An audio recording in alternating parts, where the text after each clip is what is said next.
At the outside of Genesis, we are presented with two different pictures of God. The first depicts God as the creator of the world and thus as transcendent to it.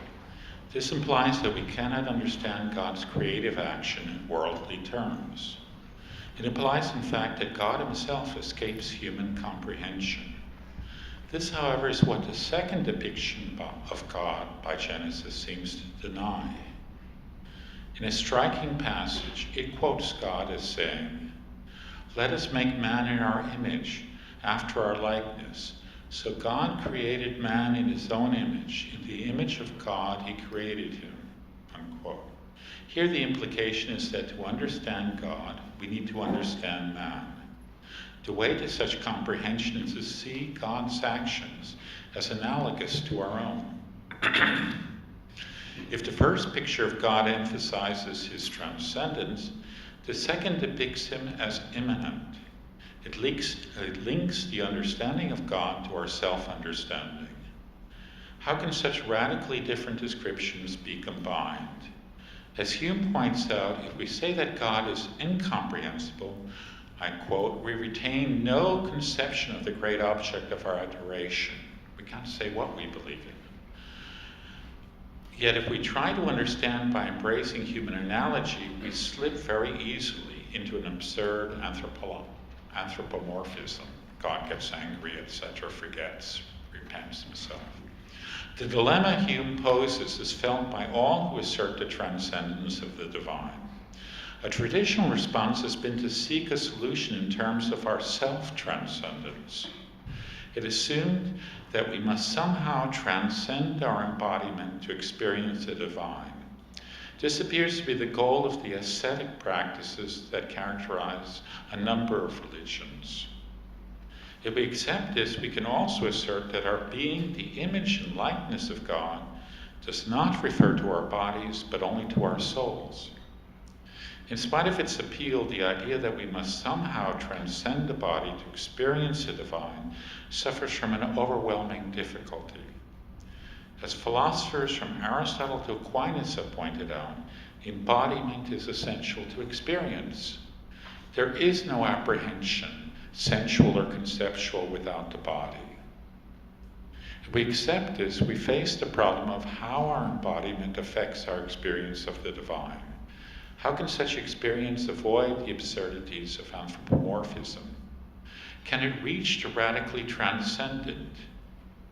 In what follows, I'm going to argue that both are possible, since the experience of embodiment is itself an experience of radical transcendence. To see this, I'm going to first list some of the features that traditionally characterize the divine. The first of these is God's transcendence. In the Mosaic tradition, this follows from God's position as the creator of the world. His transcendence of the world implies that he surpasses our worldly understanding, right? He acts before the world is created to create the world. Therefore, his action cannot be understood in worldly terms, since the world is not yet. So the experience of the divine, so his transcendence of the world implies that he surpasses our worldly understanding. The experience of the divine is an experience of this surpassing, is an encounter with a givenness that cannot be given in a way that we could conceptualize. God's position as creator implies not only his transcendence, but also, in the second place, his unique singularity. The latter follows when we say that he is the self-sufficient cause of the world. Were another cause necessary, God would not, by definition, be self-sufficient. But if he is, he's unique. Thus, Judaism, Christianity, and Islam all assert that there is only one God. Unlike numerical singulars, which exist as one amongst many instances of their kind, God they maintain exists in only one example. A further characteristic of the Creator God is his status as the mysterium tremendum. This, Patočka writes, is the mystery before which we tremble. This trembling shakes us loose from our everyday world in a much more radical sense than that imposed by philosophy. Socrates, for example, makes us ask why we have understood the world in the way we have, rather than some other way. Why have we rearranged our lives, our politics, our societies in the ways that we find them? His invitation to ask politically and culturally whether the reasons we give can withstand examination. But despite its radicality, this inquiry remains on the level of the world. The perspectives it calls into question are those of the world. Socrates invites us to pass from one such perspective to another. By contrast, the shaking induced by the mysterium tremendum calls the world itself into question. It confronts us with a perspective that is radically non-worldly. It allows us to ask, why is there something rather than nothing at all? A question that could not occur to the ancients with their belief in the eternity of the world. The question directs us to the cause of the world, a cause that exceeds our understanding. As such, the thought of such a cause is experienced as a shaking of all our worldly categories. Coincident with our experience of God as transcendent, as uniquely singular, and as a mysterium tremendum, there is also a felt sense of the sacred. We can find this sense in the Greek root of the Latin word "saka." The root zoos signifies safe in the sense of kept apart or reserved from the God, for the God. As consecrated, the sacred cannot be used by us. One cannot, for example, cut down and use the timber of a sacred grove. The trees forming the grove are inviolate. One should, in fact, not even enter the grove. Thus, as Sophocles has a stranger say to Oedipus, who has strayed into a sacred place, "It is forbidden to walk on the ground. It is not to be touched." That's from Oedipus at Colonus. A similar sense of the sacred is present in God's encounter with Moses when he's bidden to stop and remove his sandals. The sacred cannot be entered or used. It is what is withdrawn from the earthly economy, that is, from that system of exchange by which we live. It is not something that can be bought or sold or used in any form of exchange. Its transcendence of the economy can also be thought in terms of God's being prior to creation. As prior, he is by definition set apart. To experience him as set apart is to experience the sacred in a sense just defined.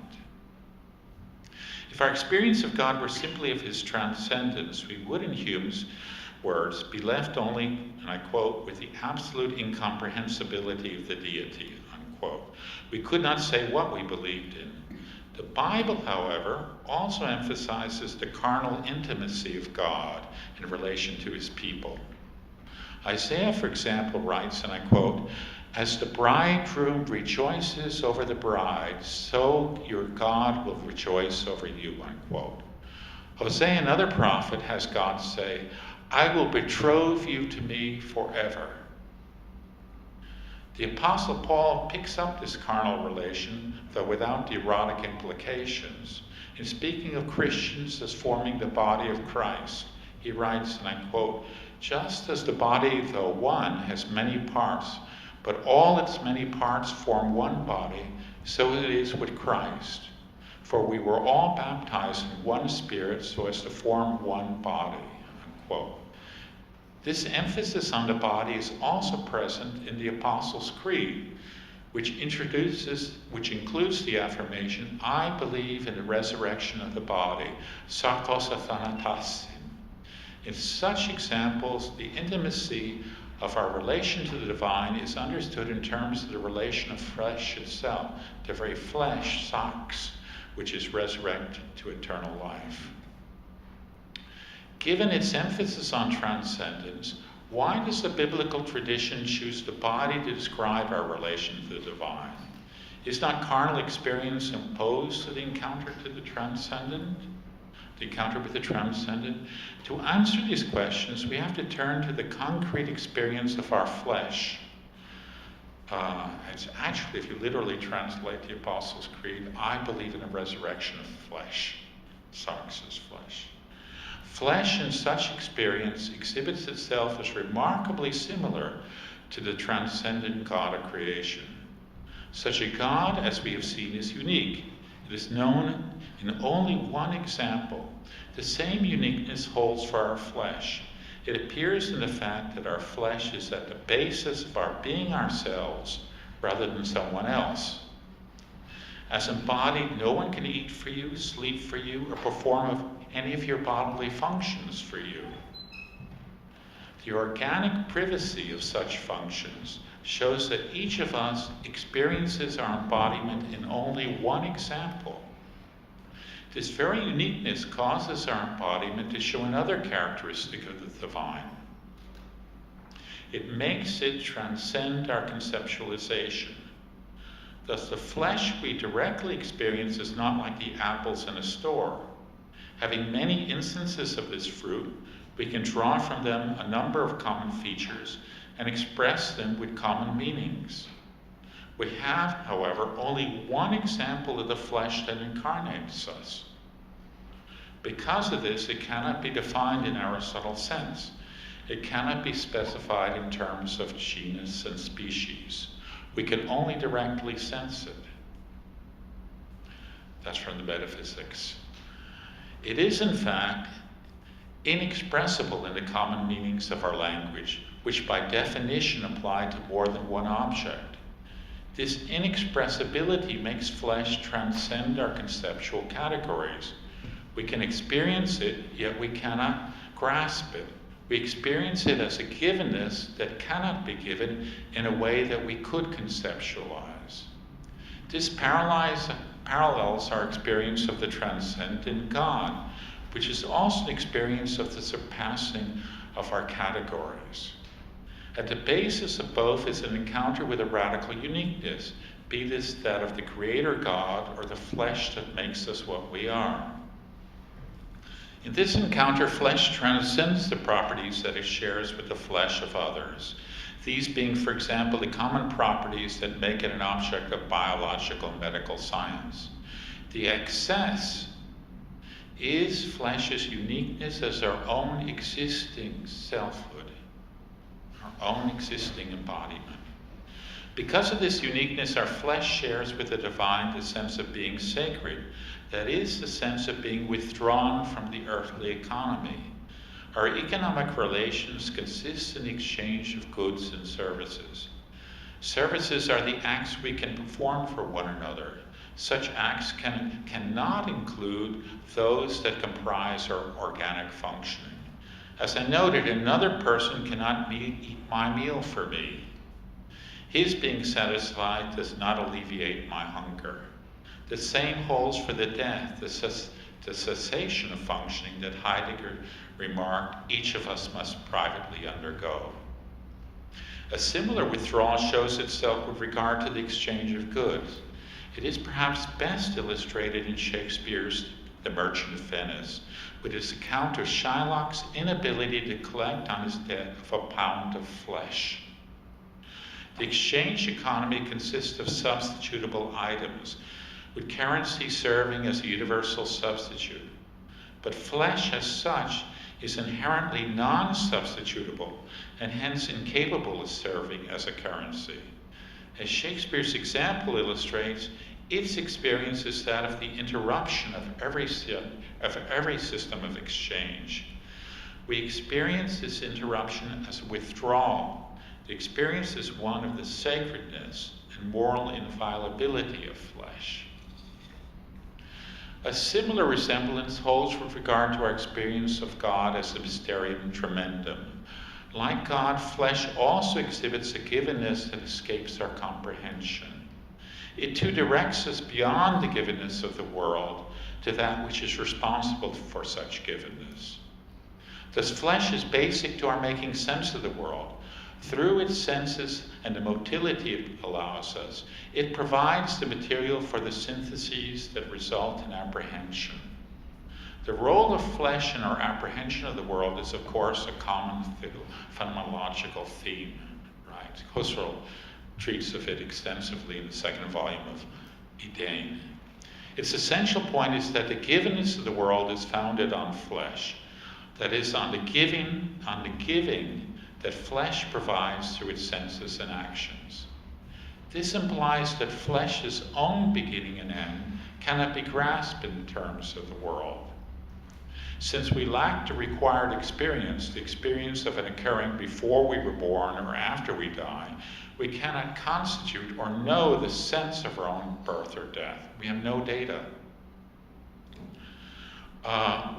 What we confront in flesh is a giving that is prior to our categories, a giving that supports and yet escapes our conceptual categorizations.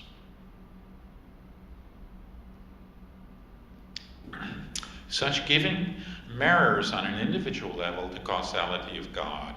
God's causality is prior to the world, in fact, is outside of the world's temporality, is also incomprehensible. The Mosaic traditions derive God's transcendence, unique singularity, and sacred character from his creative causality. The same qualities, however, also follow from the action of our flesh, that is, it is providing a basis for access to the givenness of the world.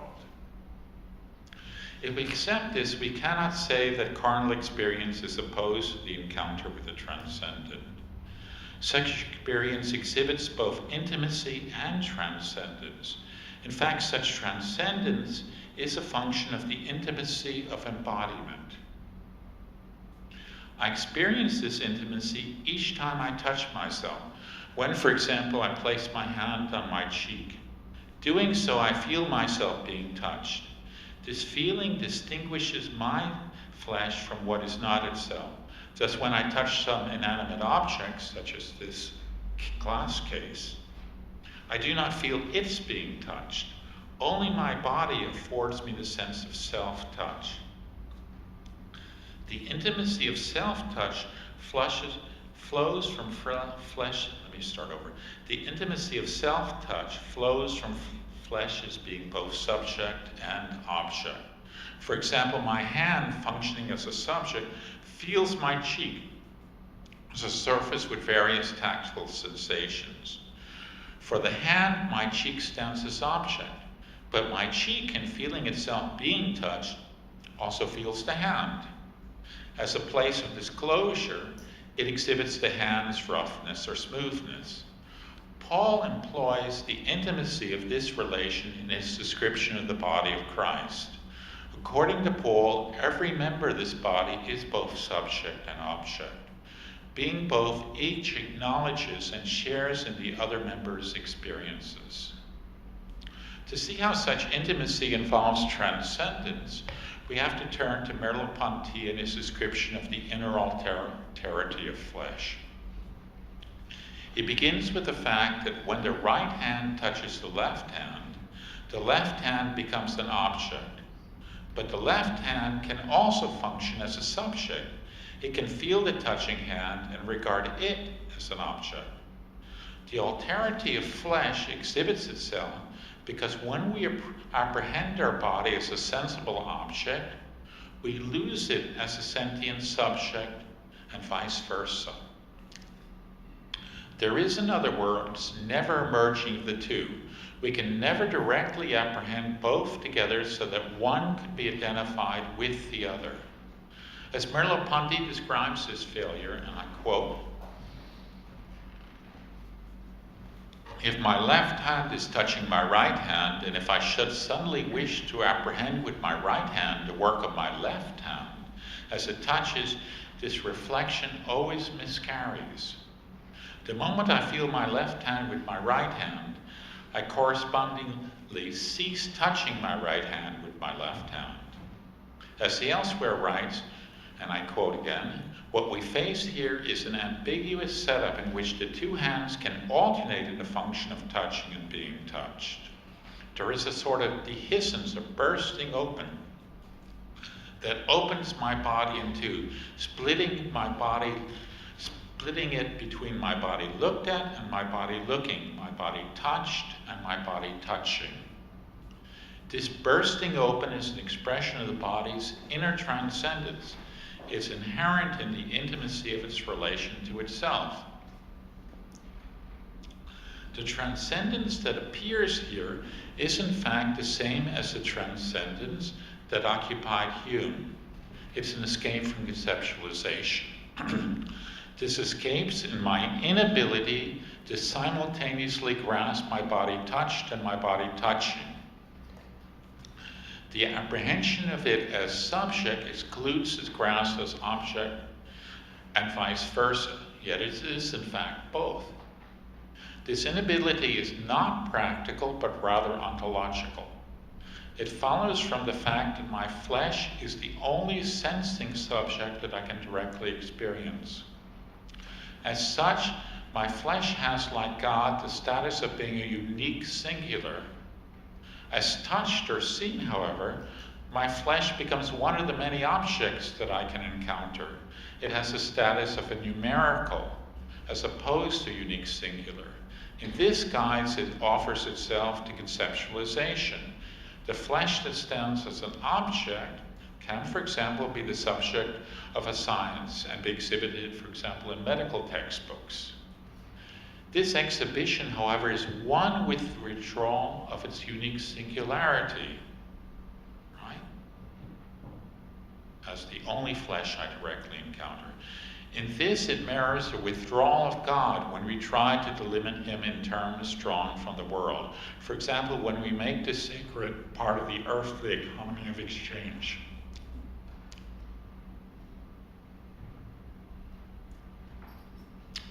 When I was in Dallas some years ago, and I saw a wonderful example of that, or heard it on the radio. One church advertised itself by saying that salesmen who are part of it have increased their sales by double.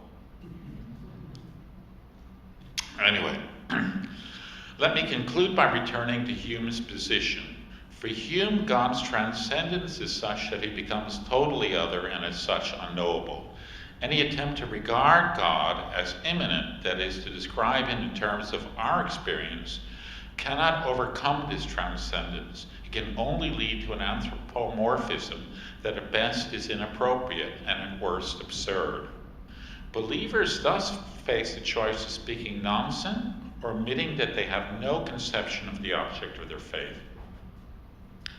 This dilemma grows out of a certain contempt for the body.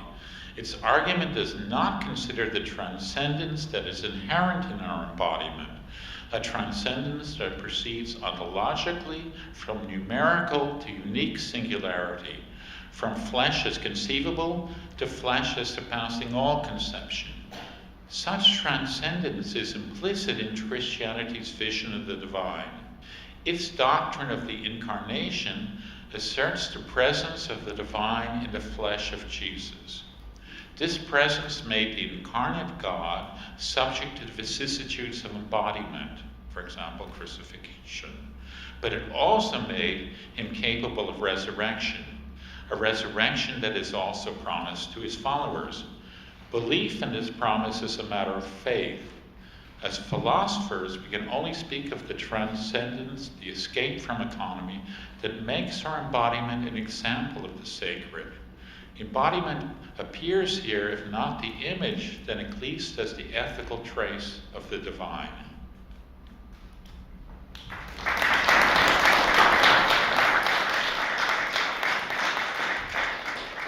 Thank you, James, for this interesting talk.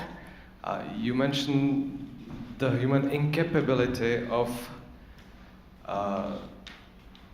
being in the same time subject and object. The one hand cannot be in the same time object and object of being touched.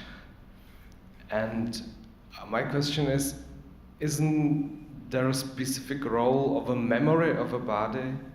I mean, Merleau-Ponty mentions sometimes the inscriptions that this hand touching remembers that it's actively touching when it's being touched.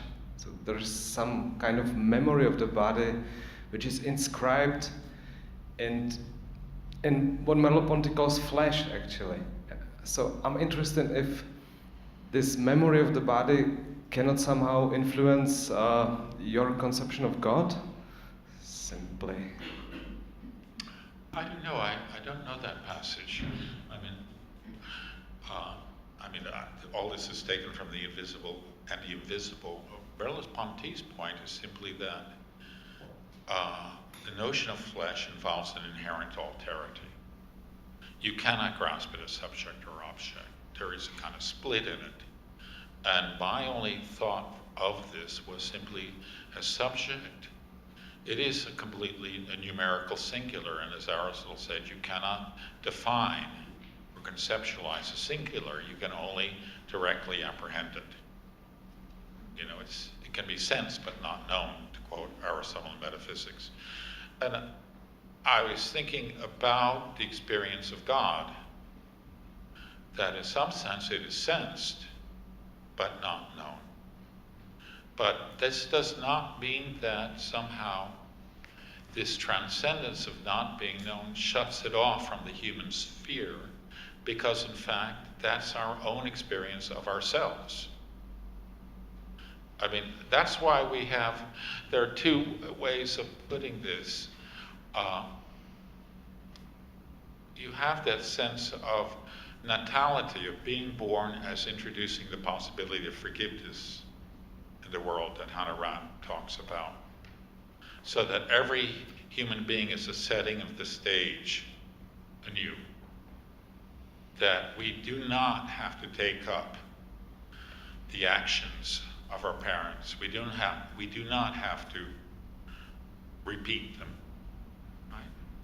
Similarly, I have the sense that flesh is also the basis of forgiveness. Because in fact, if you think about flesh, it is the interruption of every form of exchange. That's why in The Merchant of Venice, when Shylock wants to get the pound of flesh as a forfeit, it becomes absurd. How do you take a pound of flesh? And then Portia makes a speech about mercy. Now, why is mercy appropriate for the inability to make an exchange? Because in fact, flesh is not a currency, so that, we can't talk about paying debts off, because flesh is not a currency that can be paid off. What it is an interruption of the economy, but that's what forgiveness is. When I forgive you, it's not that you've paid your debt to me, it's that it's as if the offense had not taken place. It's as if, in fact, that whole process of debt and repayment is broken.